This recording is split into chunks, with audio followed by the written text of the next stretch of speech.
जी तो साथियों, अब हम इस पंखे के एक मज़ीद नुक्स की तरफ बढ़ते हैं। ये आपके सामने पंखा है, आप देख रहे हैं। ये अब पंखे को सप्लाई देने के बावजूद पंखा जो है ये नहीं घूम रहा, पंखा नहीं चल रहा। मैं आपके सामने यहाँ पर देखें, सीरीज़ जो बोर्ड है इसके अंदर सीरीज़ लीड को लगाता हूँ और इसके जो दो तारें हैं इनमें से एक तार को यहाँ पर आपको कैपेसिटर की तार दिखाई दे रही है, मैं इसके साथ इसको लगाता हूँ और दूसरी जो इसकी तार है इसके साथ इस लीड को, ये आप देख सकते हैं यहाँ पर कि इस लीड को लगाने पर हमारा सीरीज़ लैंप जो है ये रोशन हो गया है, यानी कि हमारा लैंप जो है ग्लो कर रहा है। लेकिन उसके बावजूद पंखा जो है ये नहीं चल रहा, आपको यहाँ पर पंखा चलता हुआ दिखाई नहीं दे रहा। तो अब मैं जैसे ही इस पंखे को यहाँ पर आपको दिखाऊँ, इसको मैं थोड़ा सा घुमाता हूँ, तो आप देख सकते हैं कि मेरे घुमाने पर पंखा जो है ये इसने घूमना शुरू कर दिया। दोबारा इसकी तार को मैं यहाँ से निकालता हूँ, ये पंखा जो है इसको हम दोबारा रोकते हैं और दोबारा इसको मैं सीरीज़ बोर्ड में लगाता हूँ और आप यहाँ पर देख सकते हैं कि पंखा दोबारा जो है बिल्कुल साकन है, पंखा नहीं घूम रहा। तो मैं इसको दोबारा यहाँ पर आपको घुमा कर दिखाता हूँ। ये देखें, जैसे ही मैंने इसको घुमाया ये पंखा जो है ये चलना शुरू हो गया। अब इस के अंदर ये वाला जो नुक्स है ये क्यों कर है, इसकी बाबत हम बात करते हैं। साथियों, ये वाला नुक्स जो इसके अंदर पाया जाता है या आमतौर पर देखने में आता है, ये ज़्यादातर कैपेसिटर की वजह से आता है। मैं यहाँ पर इस कैपेसिटर को यहाँ से उतार देता हूँ और इसकी जगह पर मेरे पास एक और कैपेसिटर है जो कि ये 4.5 माइक्रोफैरड का है, लेकिन ये 6 माइक्रोफैरड का है जो कि कूलर के एग्जॉस्ट के साथ लगता है। हम इसको तजर्बाती तौर पर यहाँ पर लगाएंगे, इस कैपेसिटर को उतार लेंगे और देखेंगे कि इस कैपेसिटर को मैं यहाँ से रिमूव कर देता हूँ। यहाँ से इसकी तारों को मैंने उतार लिया है। अब ये 4.5 के कैपेसिटर को मैं एक तरफ करता हूँ और इसकी जगह पर हम इस कैपेसिटर को लगा लेते हैं।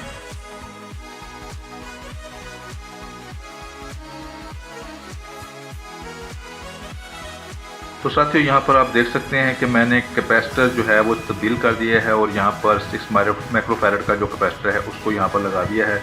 इसकी स्लीव को भी मैं इसके ऊपर कर देता हूँ और यहाँ पर भी जो स्लीव है इसको मैं इन तारों के ऊपर से, जो हमारा कैपेसिटर है उसके टर्मिनल के ऊपर से चढ़ा देता हूँ।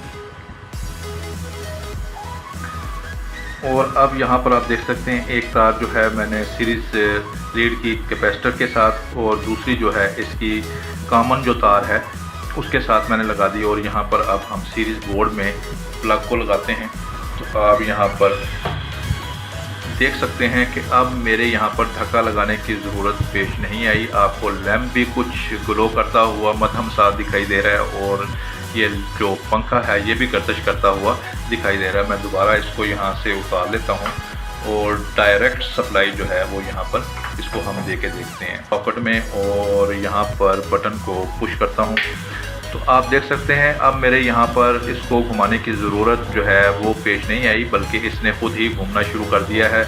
बल्कि अब तो अगर मैं इसको रोकने की भी कोशिश कर रहा हूँ तो ये नहीं रुक रहा। तो इसके अंदर जो प्रॉब्लम था दोस्तों वो इस कैपेसिटर का था, यानी कि ये कैपेसिटर अगर इसकी तार उतरी हो तो फिर भी यही वाला मसला होना था। अगर इस कैपेसिटर की जो काम करने की सलाहियत है वो ख़त्म हो चुकी है तो तब भी हमारा जो पंखा होगा वो नहीं। साथियों, इसके बावजूद भी अगर कैपेसिटर लगाने के पंखा जो है वो नहीं घूम रहा, हमारा जो सीरीज़ लैंप है वो ग्लो कर रहा है, तो इसके अंदर दूसरा भी फॉल्ट हो सकता है। पहले तो आपने सबसे पहले इसको घुमा के चेक करना है कि क्या रूटर इसका आसानी के साथ गर्दिश कर रहा है, घूम रहा है, क्या इसके बैरिंग या जो बुश हैं वो बहुत ज़्यादा सख्त तो नहीं, या इसकी जो शाफ्ट है ये बुश के अंदर या बैरिंग के अंदर बहुत ज़्यादा लूज़ तो नहीं है।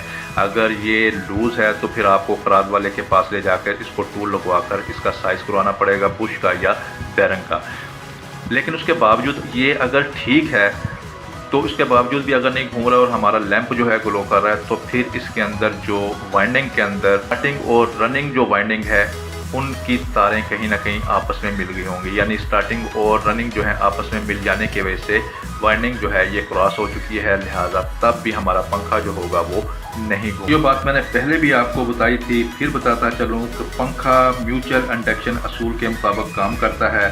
पंखे को जब बल्ब की सप्लाई दी जाती है तो इसकी वाइंडिंग के कॉइलों के इर्द गिर्द मकनातीसी मैदान पैदा हो जाता है जो इसके अंदर रखे गए रूटर पर असरअंदाज होता है। पंखा रोटेटिंग मैग्नेटिक फील्ड के असूल के तहत घूमना शुरू कर देता है। साथियों, पंखे के अंदर 3.5 से 4.5 तक के कैपेसिटर का इस्तेमाल होता है। आपको ये भी पता होना चाहिए कैपेसिटर लगाने का मकसद पंखे में स्टार्टिंग टॉर्क पैदा करना होता है। तो साथियों, आप महसूस करते हैं कि आपके पंखे की रफ्तार कम हो चुकी है तो आप कुछ अवामिल जो हैं उनको देखें कि सबसे पहले तो वोल्टेज चेक करें कि आपके घर के वोल्टेज तो कम नहीं आ रहे। 220 की बजाय मुमकिन है कि आपके 170 या 150 के करीब अगर वोल्टेज जाएंगे तो तब भी आपका पंखा जो होगा इसकी रफ्तार नहीं तेज़ होगी।